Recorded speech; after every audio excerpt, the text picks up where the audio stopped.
141ാമത്തെ ജന്മദിന ആഘോഷത്തിൽ പങ്കെടുക്കാൻ എനിക്ക് വളരെ സന്തോഷമുണ്ട്. പണ്ഡിറ്റ് KP കറുപ്പൻജീൻ്റെ എന്നെ ക്ഷണിച്ചതിന് ദിനകരൻ സാറും ഇവിടുത്തെ ഓർഗനൈസറോടും ഞാൻ നന്ദി പറയുന്നു. ഞാൻ കൂടുതൽ നീണ്ട് സംസാരിക്കാൻ പോകുന്നില്ല, പക്ഷേ രണ്ട് കാര്യങ്ങൾ കൃത്യമായി പറയാൻ ആഗ്രഹിക്കുന്നു. ഞാൻ കേരള രാഷ്ട്രീയത്തിൽ വന്നിട്ട് ഒരു 2 കൊല്ലം ഒരു 3 മാസമോ എന്തോ ആയിട്ടുണ്ട്. പക്ഷേ അതിനു മുമ്പ് 20 കൊല്ലം ജനസേവയും പബ്ലിക് ലൈഫിൽ പ്രവർത്തിക്കുമ്പോൾ പണ്ഡിറ്റ് കറുപ്പൻജീൻ്റെ ജീവിതവും അദ്ദേഹം ചെയ്ത കാര്യങ്ങൾ ഞാൻ പഠിച്ചൊരു വ്യക്തിയാണ്. സോഷ്യൽ റിഫോമർ മാത്രമല്ല, അദ്ദേഹത്തിൻ്റെ ഒരു കാഴ്ചപ്പാടും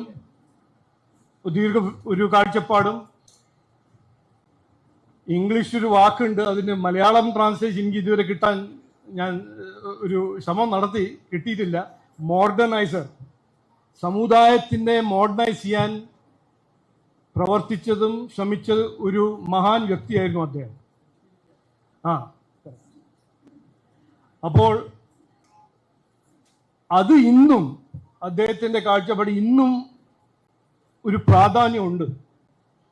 നമ്മൾ ഇന്ന് ഞാനിപ്പോൾ രാഷ്ട്രീയത്തെക്കുറിച്ച് കൂടുതൽ രാഷ്ട്രീയം പറയാൻ താല്പര്യമില്ല, ആഗ്രഹിക്കുന്നില്ല. പക്ഷേ നമ്മൾ ഇന്നത്തെ രാഷ്ട്രീയത്തിലും ആ മൂല്യങ്ങളും ആ ഒരു കാഴ്ചപ്പാടും ഉണ്ടാവണം എന്നാണ് എൻ്റെ ഒരു അഭിപ്രായം. സമുദായത്തിന് വാഗ്ദാനം മാത്രം കൊടുത്ത് വോട്ട് നേടിപ്പോകുന്ന രാഷ്ട്രീയമല്ല നമ്മുടെ ആവശ്യം. വിവാദങ്ങളല്ല. ഇപ്പോൾ വെള്ളപ്പൊക്കം നടന്നു, ജനങ്ങൾ 3 പേര് ഇങ്ങനെ കാണാണ്ട് മുഖ്യമന്ത്രി പറഞ്ഞല്ലോ. അതിൻ്റെ ചർച്ച എന്താണ് നടക്കേണ്ടത്? അതിന് എന്താണ് പരിഹാരം? എല്ലാ കൊല്ലം ഇത് നടക്കണോ? ഇതന്നെ ഒരു ട്രാജഡി എല്ലാ കൊല്ലം നടക്കുന്ന ഒരു സാഹചര്യമാണ് നമ്മുടെ ആവശ്യം.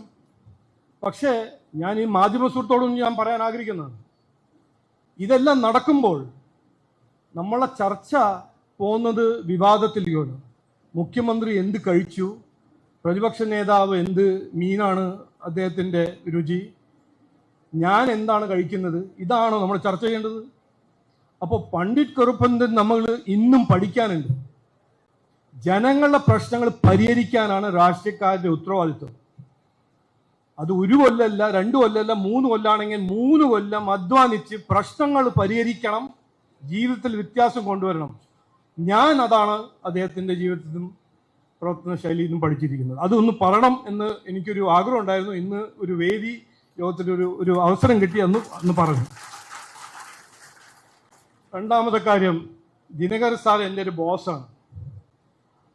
ഞാൻ ഇന്ന് എല്ലാവരുടെ മുമ്പിൽ ഒരിക്കൽ കൂടി പറയുന്നു, ഞങ്ങളുടെ പാർട്ടി, ഞങ്ങളുടെ സർക്കാർ, നരേന്ദ്രമോദി സർക്കാർ സമുദായത്തിന് വേണ്ടി 100% പൂർണ്ണമായി സഹകരിക്കാൻ തയ്യാറുമാണ്, ചെയ്യുന്നു. അദ്ദേഹം പ്രൈം മിനിസ്റ്ററിനെ കാണണം എന്ന് ആഗ്രഹിച്ചു.